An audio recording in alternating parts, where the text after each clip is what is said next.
Hello, hello, hello, friends. Welcome to a new episode of Problematic FMC Podcast. Today, I have a conversation with Brittany, who runs the planted.library bookstagram account. During our conversation, she mentioned her love of dark romance books, but admits that there was a point she worried about their impacts on her mental health.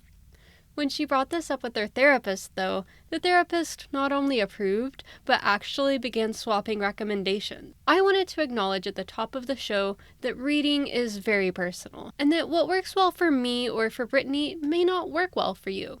At the same time, books evoke so many emotions, and that catharsis can have a lot of positive health benefits, physically and mentally. Sometimes the lines between escapism and watching fictional people grapple with real-world problems gets blurry.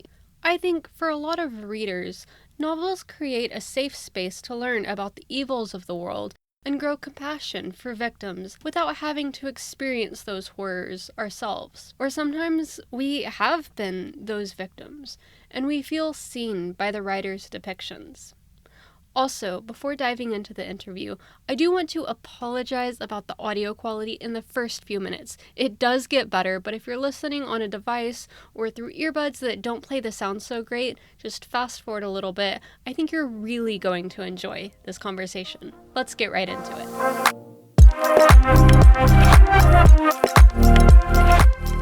Thank you so much for joining the show today. I really appreciate you hopping on. So to get started, can you just tell us a little bit about yourself? Yes, my name is Brittany and I'm 34. I'm a mom to two kids and a dog, I have a fiance, and I'm like the only big reader in our family, but my kids are like slowly coming around to reading. Just always been like a big reader. I remember when it clicked in grade 2. Ever since then, it's part of my life, I guess. That's really cool that you were a reader growing up. So, did that happen organically, or was it teachers that encouraged you? Yeah, my second grade teacher, her name was Liz. She was like just the raddest teacher, and I have like such fond memories. And she took us on like really cool field trips, and I just remember the moment when reading like clicked. I can remember where I was in the classroom. I don't remember what I was reading, but just the moment where I was like, I am reading on my own. It was like a big moment for me, and my mom really fostered my reading. She was really supportive, like the Scholastic book fairs. I always got books. Every birthday, every holiday, I had books. My mom would like thrift them. Yeah, my mom was like really supportive. I remember my uncle got me the first 4 Harry Potter books for like my 10th birthday or something. And I still have them. And it was like just so special. I love Harry Potter, and I also have such fond memories of the book fair growing up, so that's really cool. How would you describe your reading tastes? And I'm assuming that those have changed a bit since you were in second grade. Yes, so I've always been a very big fantasy reader. I read Holly Black's Tide series when I was 12 years old. And then as I got a little bit older, someone gave me the 50 Shades of Grey books when I was 17. And that was kind of like my first introduction to that side of book world, I guess. Like looking back now, I'm like, wow, these books are so lame and they're not even, as bad as some books out there, I guess. But yeah, I've always just been like really big fantasy and super big into dark romance as well. There's sometimes when I'm reading a dark romance and I think to myself, like, oh, maybe you should talk to somebody about what you like to read. And I did. I remember like I was in therapy last year and I brought it up to my therapist and I was like, yeah, I just worry that sometimes I'm damaging my mental health with these like dark books that I read. And she right away was like, oh, have you read Haunting Adeline? And I was like, yeah. She goes, oh, yeah, I'm about to read that next. And just from there, I was like, oh, okay, like this is fine. But yeah, so just really big into fantasy, dark romance. I love a reverse harem. Again, I read a series. I was like, again, 17. I think that was kind of like the crucial age for my reading taste. I read this Mary Gentry series by Laura K. Hamilton, and I read the third book, and it's about a princess and she has to get pregnant before her cousin and she ends up sleeping with all of her guards. And yeah, that was still to this day is one of my very favorite series. And yeah, definitely started the reverse harem. Not genre, I guess, but that's just what I really like to read. The more men, the better. Okay, so I'm about to get Kindle Unlimited. I want to read the Broken Bond series. What are some other maybe lesser known reverse harems that I need to check out? Because I've just been getting like the Kindle freebies. I literally control F, Y choose, reverse harem, all those, but I'm trying to broaden my taste a little bit.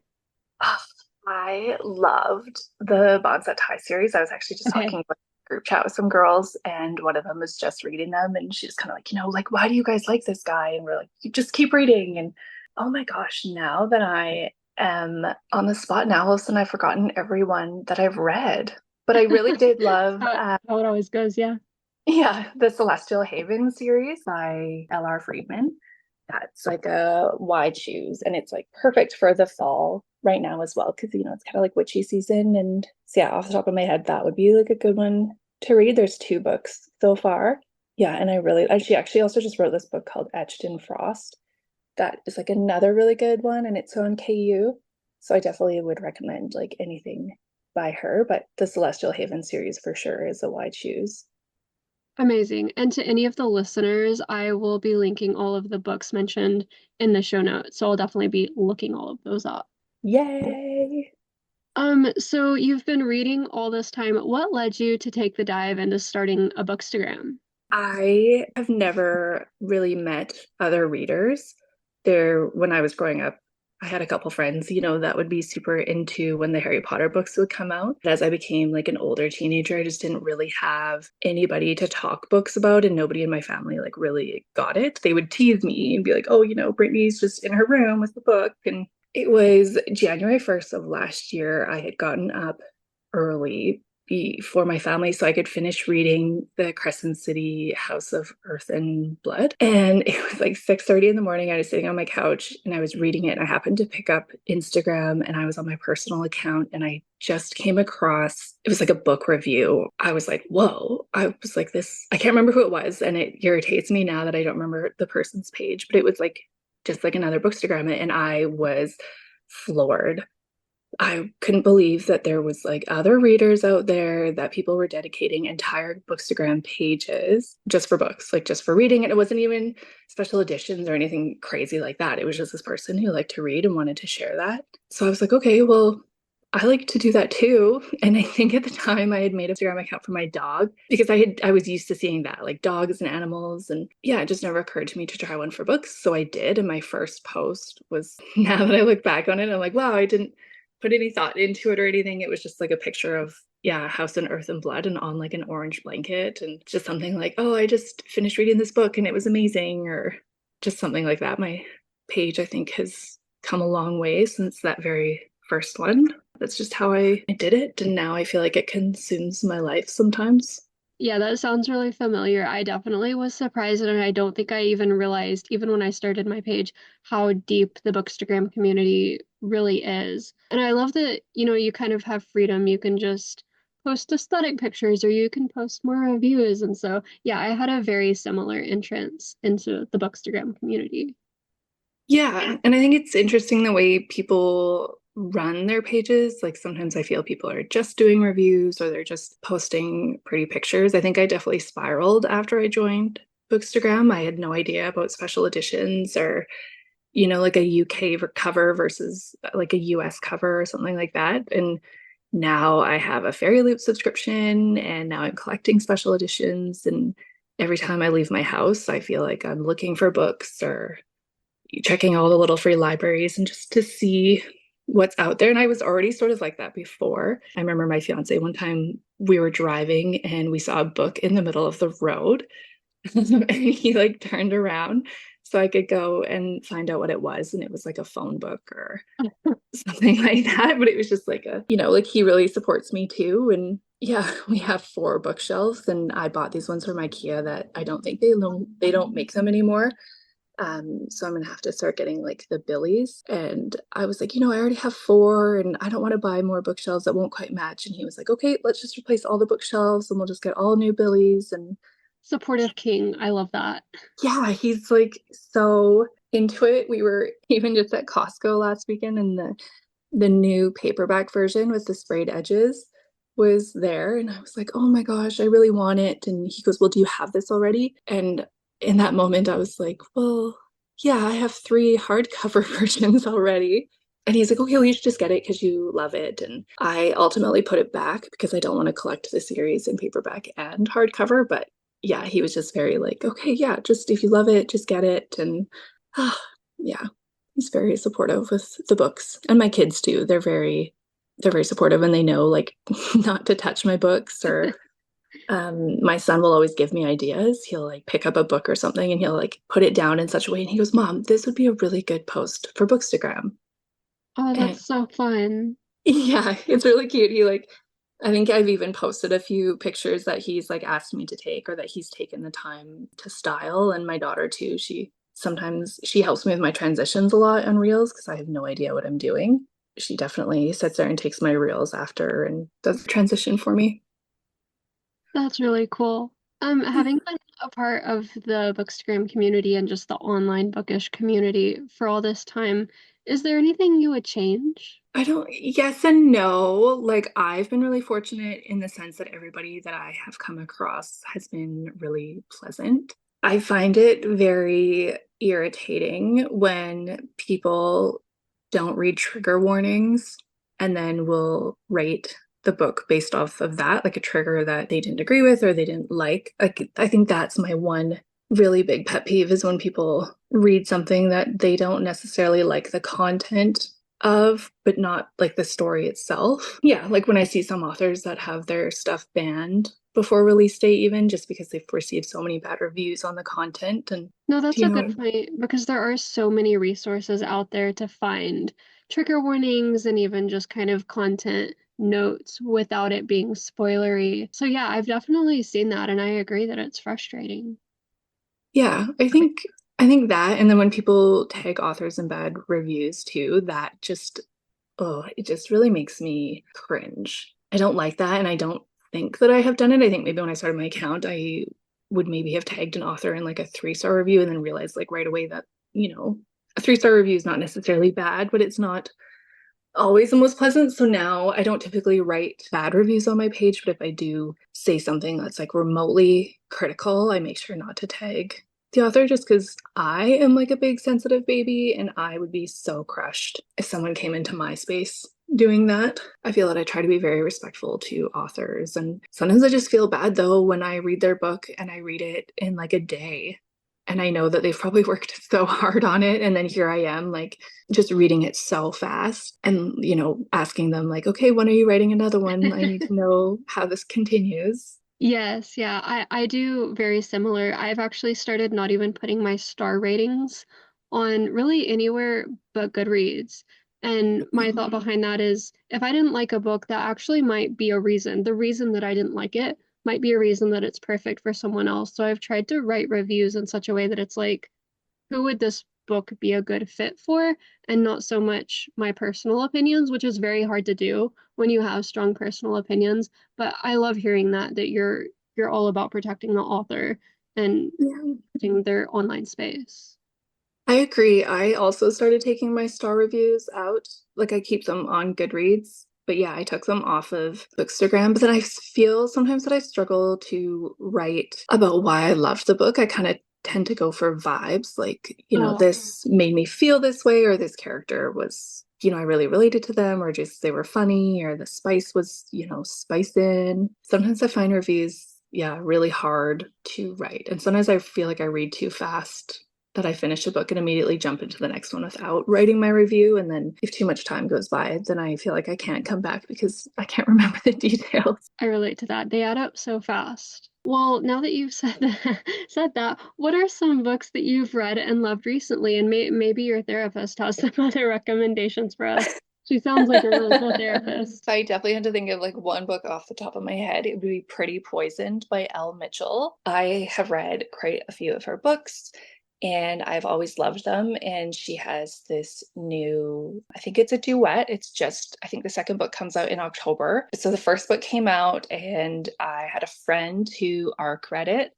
And she messaged me right away and she was like, "Hey, I know that you love dark romance. This would be perfect for you." And I was like, "Okay, yeah." I'd already been kind of contemplating taking on some more arcs, but I get kind of weird with them sometimes. I feel like I take on too many and get overwhelmed. So I messaged Elle and was like, "Hey, I would love a chance to do this for you." And oh my God, when I tell you that this was like definitely one of my top 5 for dark romances, and it put me into like a huge reading slump after I finished it. And I was reading it and I messaged Elle and I was like, "What did you put in this book? Like, this is crack and I can't put it down." Yeah, I read it in August and I still think about it like way more than I should. And I received the arc for book 2, and I just haven't had a chance to start it. And I'm afraid to start it because I don't know what I want to have happened, like with the way the story that continues. But it just, oh, I wish you could just see me right now because I'm so like, oh, this book was incredible and I love it so much. And I just know that the second one is just going to ruin me. Oh, yeah, I just absolutely loved it. It was so good. That's really high praise. I'm gonna have to check that one out. Yeah, just like be ready Oh, for goodness. it. Like, I think the trigger warning list was like obscenely long too. And I remember kind of being like, "Oh, yeah, this is fine." And then being like, "Oh, wow, yeah, this is different than like other things that she has written." And yeah, definitely one of the top 5 books, even for like what I've read this whole year. It's best book of the year. Very cool. Very cool.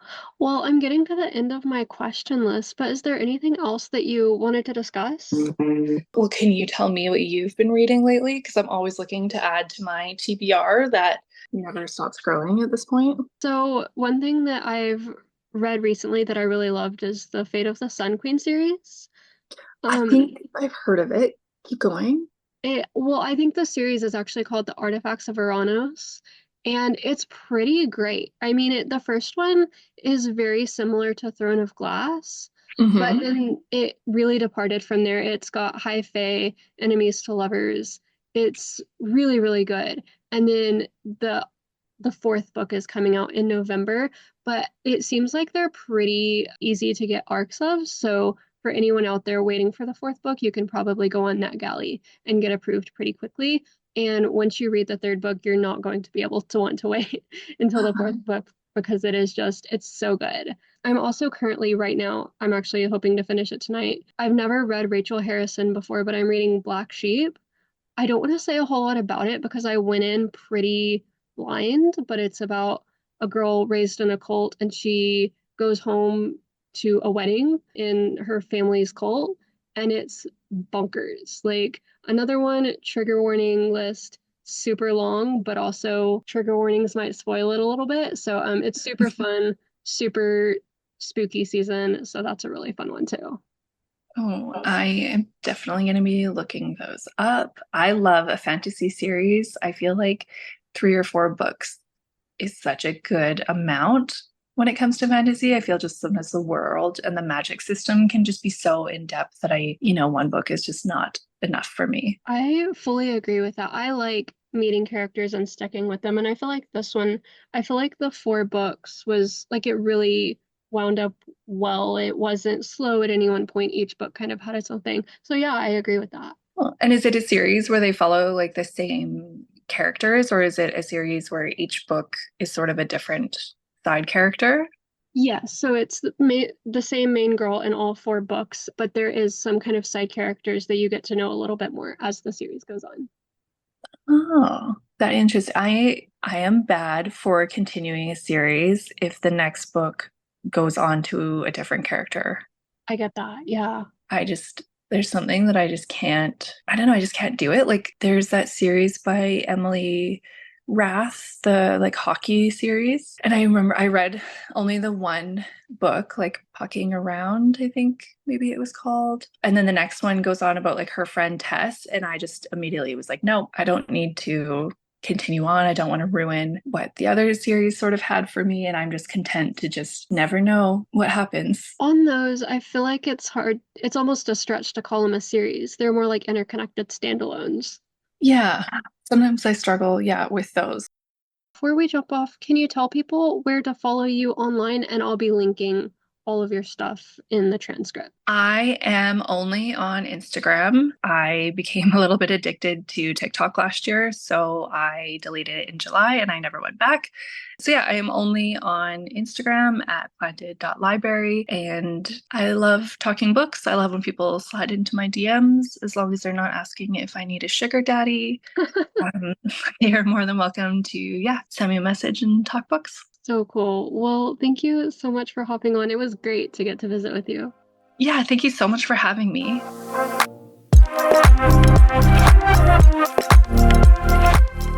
Thanks again to Brittany for joining me on the show.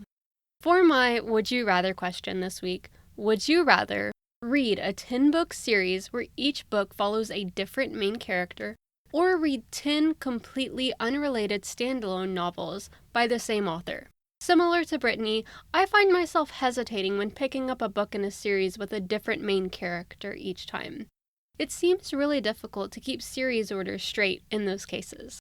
However, I do love a multiverse, sort of like how Taylor Jenkins Reid does, where they're completely unrelated books, but you may recognize some names or get some Easter eggs as you read more and more from that author. Well, that's all for this week. Remember to head on over to Instagram and give Brittany at planted.library some love. And connect with me there too, at problematicfmc. Until next time, keep flipping those pages. Bye!